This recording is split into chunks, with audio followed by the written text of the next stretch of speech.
Bill Shorten has vowed that a Labor government would attack inequality in Australia, promising to close the gap between the haves and the have-nots. In a speech yesterday described as a scene setter for the next federal election, the opposition leader signalled he would overhaul the tax system to make it fairer and attack inequality.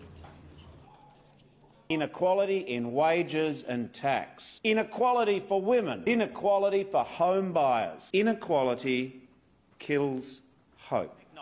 Now, the speech was short on detail, but has made the battle lines very clear for the next election, which is likely to be late next year or early 2019.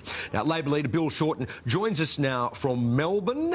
Good morning to you, Mr. Shorten. Lovely to have you with us. Now, your speech was about restoring greater equality in Australia, predominantly through the tax system. Now, you've already said that you'll reinstate the 2% deficit levy on high income earners. What else are you planning by way of tax changes?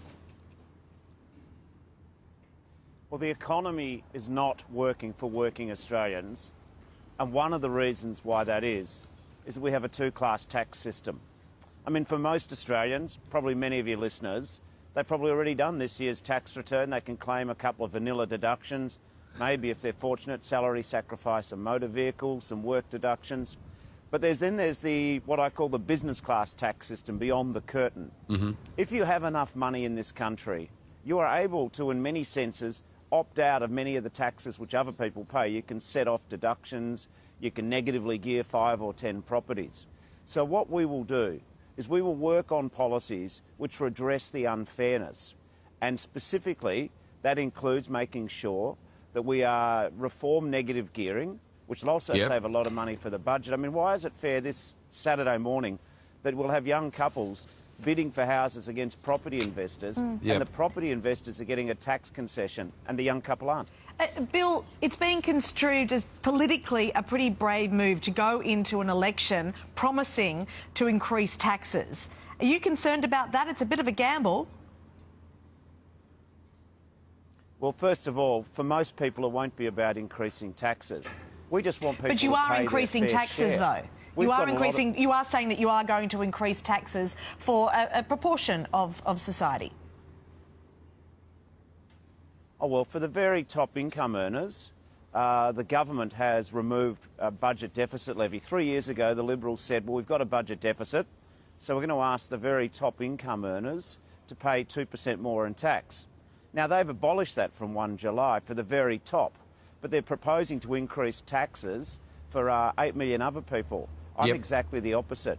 I've opposed Turnbull's increases on the Medicare levy for 8 million people, but as we still have a budget deficit which is even much bigger than it was 3 years ago, this is not the right time to give millionaires a $16,500 tax cut. So, Bill, just to interrupt there, the budget was great. You could do something about it. Yeah, sorry to interrupt, but again, specifically, are we talking about, you know, scrapping the proposed big business tax cuts, for example? Or are we thinking about tinkering with the GST at all? Not touching the GST, because that would, I think increasing the GST would be a recipe for increasing inequality, increasing unfairness. But when it comes to that other tax that you're talking about, Mr Turnbull and his Liberal team want to give away $65 billion in tax handouts to the largest companies in Australia. I think those priorities are all wrong. All that'll do is increase the national debt and it'll impede economic growth. So it really is as simple as this. I think that the wages for ordinary people are flatlining, and that's wrong. I don't want to increase income taxes on 8 million people who earn less than $87,000, but I do believe that this is not the right time to give millionaires a tax cut and to give large multinationals a tax cut.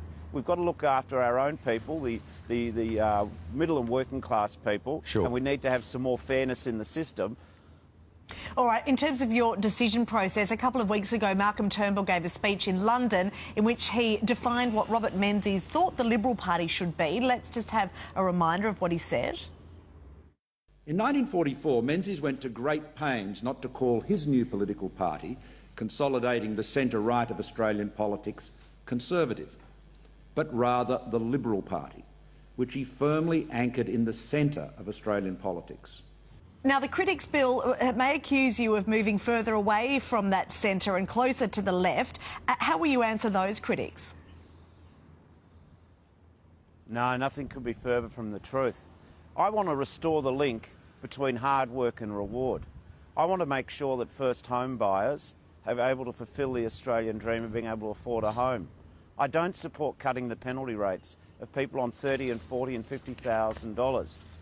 If you want to sum up my philosophy, I believe in the fair go all round, and that starts with making sure that people like many of your listeners, if they work hard, they can get ahead. Yeah, Bill, you're talking about moving to the left. I mean, obviously, in some parts of the world, there's been a dramatic shift to the right in recent years, but also a shift to the left. I mean, Jeremy Corbyn's success demonstrates that. Macron's success demonstrates that. Bernie Sanders got really close to demonstrating success in that area. Is the modern Australian Labor Party hoping to emulate that new form of more left-leaning politics, that more socialistic form of politics? Well, I know it seems like a long time ago, but last year Labor was very competitive, I think, in the last election, and I think we surprised some of the commentators.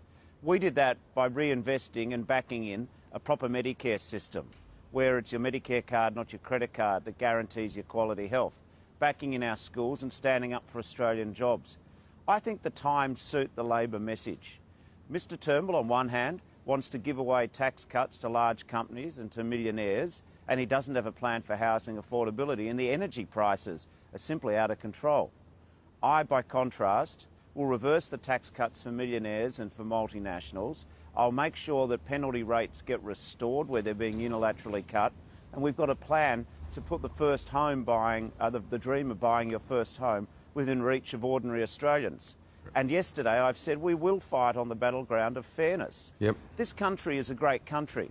But we just can't rely on our luck. We've got to make our own luck, and we do best when people have the opportunity for quality education, good health care and good jobs. All right, well, for me. Inequality is the centrepiece. The specifics so far are negative gearing, penalty rates, big business tax cuts. We've invited the PM on for a right of reply, and we'll see how we go there. Bill, thank you for joining us this morning. Yes, it's quite chilly in Melbourne. I bet it is. You're tough, though, not even an overcoat or a scarf. Thanks, Bill.